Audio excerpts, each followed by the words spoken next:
പശ്ചിമേഷ്യയിൽ യുഎസും ഇറാനും തമ്മിലുള്ള സൈനിക സംഘർഷം മുമ്പെങ്ങുമില്ലാത്ത വിധം പ്രവചനാതീതമായ ഘട്ടത്തിലേക്ക് നീങ്ങുകയാണ്. ഇറാന്റെ വ്യോമസേനയും നാവികസേനയും ഭൂരിഭാഗം മിസൈൽ ശേഷിയും തകർത്തുവെന്നും അവരുടെ ആയുധ നിർമ്മാണ ശേഷിയുടെ 84% അമേരിക്കൻ സൈന്യം ഇല്ലാതാക്കിയെന്നുമാണ് യുഎസ് പ്രസിഡന്റ് അവകാശപ്പെടുന്നത്.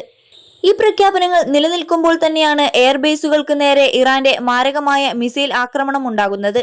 യുഎസ് സൈനികർക്ക് പരുക്കേൽക്കുകയും നിരവധി അമേരിക്കൻ ഇന്ധന വിമാനങ്ങൾക്ക് കേടുപാടുകൾ സംഭവിക്കുകയും ചെയ്ത ഈ ആക്രമണം പ്രതിരോധ വിദഗ്ധരെ പോലും അമ്പരപ്പിച്ചിരിക്കുകയാണ്.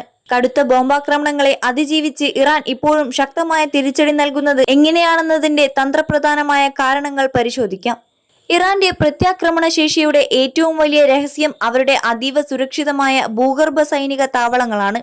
പിക് ആക്സ് മൗണ്ടൻ ഇതിനൊരു മികച്ച ഉദാഹരണമാണ്.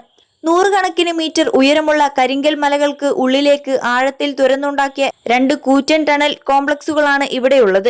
ബങ്കർ തകർക്കാൻ ശേഷിയുള്ള യുഎസിന്റെ ഏറ്റവും മാരകമായ ബോംബുകൾക്ക് പോലും പൂർണ്ണമായി തകർക്കാൻ കഴിയാത്ത വിധം അതീവ സുരക്ഷിതമായാണ് ഈ ഭൂഗർഭ കേന്ദ്രങ്ങൾ നിർമ്മിച്ചിരിക്കുന്നത്. ഇവിടെ അതീവ രഹസ്യമായി പ്രഖ്യാപിക്കപ്പെടാത്ത യുറേനിയം സമ്പുഷ്ടീകരണവും മിസൈൽ നിർമ്മാണവും നടക്കുന്നുണ്ടെന്നായിരുന്നു പ്രതിരോധ വിദഗ്ധരുടെ ആരോപണം. 21 ലക്ഷത്തോളം സന്തുഷ്ടരായ ഉപഭോക്താക്കളും 2 ലക്ഷത്തോളം തിമിര ശസ്ത്രക്രിയകളും പൂർത്തിയാക്കിയ മലബാറിലെ ഏക കണ്ണാശുപത്രി Al Salama high hospital, hospital road, Perinthalmanna. ഇറാന്റെ മറ്റൊരു കരുത്ത് അവരുടെ ആണവ വ്യവസായ ശൃംഖല രാജ്യം മുഴുവൻ വികേന്ദ്രീകരിക്കപ്പെട്ടിരിക്കുന്നു എന്നതാണ്.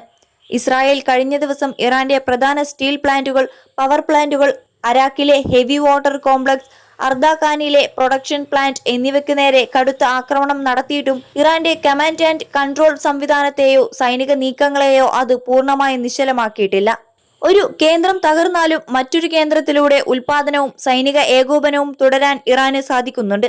അതുകൊണ്ടുതന്നെ മലനിരകൾക്കുള്ളിലെ ഭൂഗർഭ താവളങ്ങളിൽ ഒളിപ്പിച്ചിരിക്കുന്ന ഇറാന്റെ മിസൈൽ കരുത്തിനെ പൂർണ്ണമായി ഇല്ലാതാക്കുക എന്നത് കഠിനമാണ്. അമേരിക്കൻ, ഇസ്രായേൽ താൽപര്യങ്ങളുള്ള വ്യവസായ കേന്ദ്രങ്ങളിൽ ജോലി ചെയ്യുന്ന തൊഴിലാളികളോട് അവിടെ നിന്നും ഉടനടി മാറാൻ ഇറാന്റെ ഇസ്ലാമിക് റവല്യൂഷണറി ഗാർഡ് കോർപ്സ് ആവശ്യപ്പെട്ടു കഴിഞ്ഞു. ഇത് വരാനിരിക്കുന്ന വലിയൊരു പ്രത്യാക്രമണത്തിന്റെ സൂചനയായാണ് വിലയിരുത്തപ്പെടുന്നത്. ഇതിന് മറുപടിയായി ഇറാന്റെ അതീവ സുരക്ഷിതമായ പിയാക്സ് മൗണ്ടൻ ആണവ നിലയം ആക്രമിച്ചു തകർക്കുമെന്ന പുതിയ ഭീഷണിയുമായി ട്രംപും രംഗത്തെത്തിയിട്ടുണ്ട്. ഇരുവിഭാഗവും കടുത്ത നിലപാടുകളുമായി മുന്നോട്ടു പോകുന്നതോടെ പശ്ചിമേഷ്യൻ യുദ്ധഭൂമി വരും ദിവസങ്ങളിൽ കൂടുതൽ രക്തച്ചൊരിച്ചിലുകൾക്ക് സാക്ഷ്യം വഹിക്കേണ്ടി വരുമെന്ന ആശങ്കയിലാണ് രാജ്യാന്തര സമൂഹം.